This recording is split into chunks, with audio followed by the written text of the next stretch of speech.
عمرك حسيتي باللي المجتمع حط لك واحد المكانه فوق راسك كطقطق، بحال الا خاصك توصلي لواحد النهايه قبل ما تضربي ديك 30 عام، ولا غادي تسمي فاشله في نظرهم. اليوم غادي نهضروا على واحد المرحله مهمه بزاف، المرحله اللي كتكون قبل 30 عام. حيت بصراحه بزاف الناس كيدخلوا الثلاثينات ديالهم وهما مازال ما فاهمين راسهم، ولا تايهين، ولا عايشين حياه ماشي ديالهم. السؤال هو، واش نقدر نواجه راسي قبل ما نوصل لهذه المرحله؟ شوفي فيا مزيان وركزي معايا. في هذا الفيديو يقدر يبدل لك المنظور ديالك كامل على حياتك، حيت شحال وحده فينا جالسه دابا وكتشوف في السقف وكتحس بواحد الضيقه في خاطرها، كتحس بلي الوقت كيطير والعمر غادي وهي مازال ما دارت داكشي اللي كانت كتحلم به، فاش كانت صغيره. هذا الاحساس بالضياع، هذا الخوف من المستقبل، وهذا الضغط اللي جايباه من برا، وهو اللي غادي نفككوه اليوم خطوه بخطوه. المجتمع كيبيع لنا فكره خطيره، خصك تكوني مستقره، ناجحه، عارفه طريقك، مزوجه وعندك الدراري قبل ديك 30 عام. بحال الا كاين شي قانون كوني كيقول ان 30 هي نهايه، ولكن الحقيقه ان 30 ماشي نهايه الطريق، راه غير مرحله جديده يلاه كيبدا فيها النضج الحقيقي. الا كنتي باقي كتقلب، كتجربي، كتغلطي، كتبدلي الخدمه، كتبدلي التخصص ديالك، راه طبيعي جدا. المشكل ماشي في التاخر، المشكل انك كتعيشي حياه ماشي ديالك. الكارثه الحقيقيه ماشي حيت كتوصلي 30 وانتي باقا كتقلبي على راسك، الكارثه هي ملي كتوصلي 30 وانتي خدامه في خدمه كتدمر ليك صحتك النفسيه، غير حيت بغيتي تباني ناجحه قدام الناس، ولا عايشه في واقع ما كيشبهكش، حيت خفتي من كلام الناس. سدي ودنيك على داك الصداع ديال شوفي بنت خالتك فين وصلت، طريقك ماشي طريقها، صمتك ماشي صمتها. العشرينات هي المختبر ديالك، هي الوقت اللي خصك تطيحي وتنوضي وتخسري وتعاودي تبني. قبل 30 غادي تكتشفي باللي ماشي اي واحد داخل لحياتك خصو يبقى فيها. هذه حقيقه كتضر شويه ولكن غادي تحرك. في العشرينات غنبغيو نرضيو كل شيء، صحاباتنا، عائلتنا، والناس اللي كنبغيو. كاين اللي غادي يعلمك درس، وكاين اللي غادي دوزي من مرحله دمرك. شحال من علاقه دزتي منها، عطيتي فيها من قلبك ووقتك، وفي الاخر اشنو استفدتي؟ خرجتي وانتي مجروحه. تعلمي تبعدين بلا ندم، حيت الحفاظ على راحه بالك اهم من ارضاء الناس.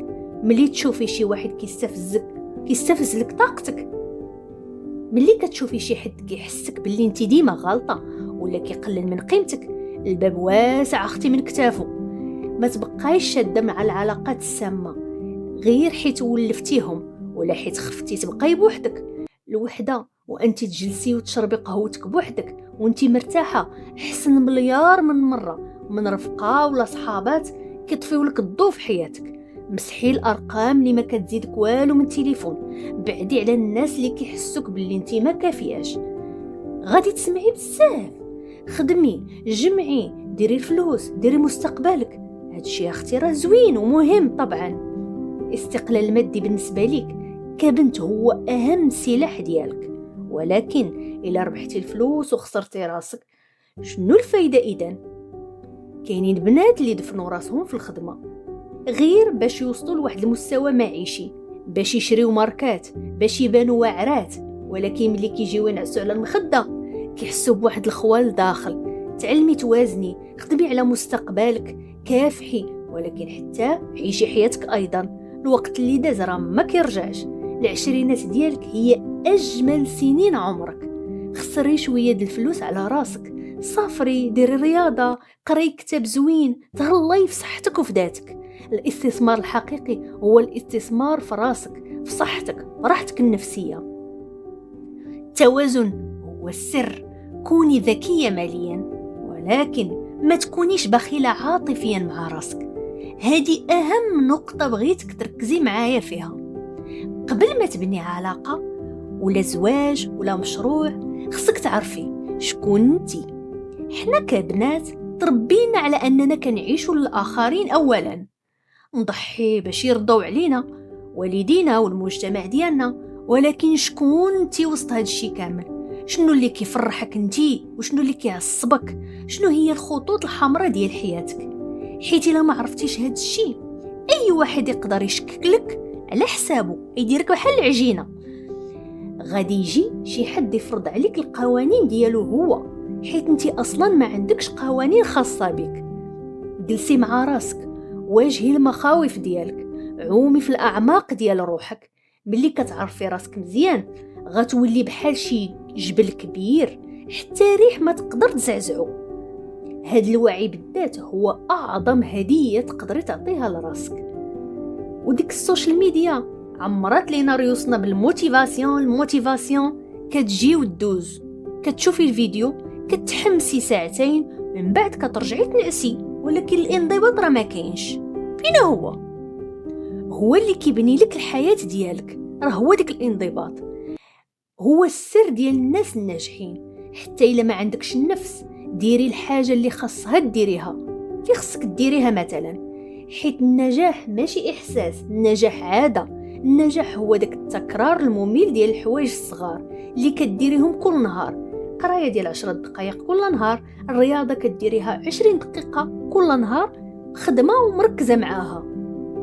عقلك غادي يحاول يعطيك اعذار، يقول لك انا عيانه، خليها حتى الغدا ونديرها، فين غيبقى حتى الغدا ونمشي لهاد البلاصه، حتى الغدا ونكمل هادي. قولي لعقلك في ديك الساعه انا اللي كنتحكم ماشي انت. دربي عقلك على الانضباط، حيت في نهار اللي غطيحي فيه في العادات ديالك هما اللي غادي يهزموك. قبل ما توصلي ل30 راه ما خصكش تكوني كامله، الكمال غير كذبه دوزوها علينا.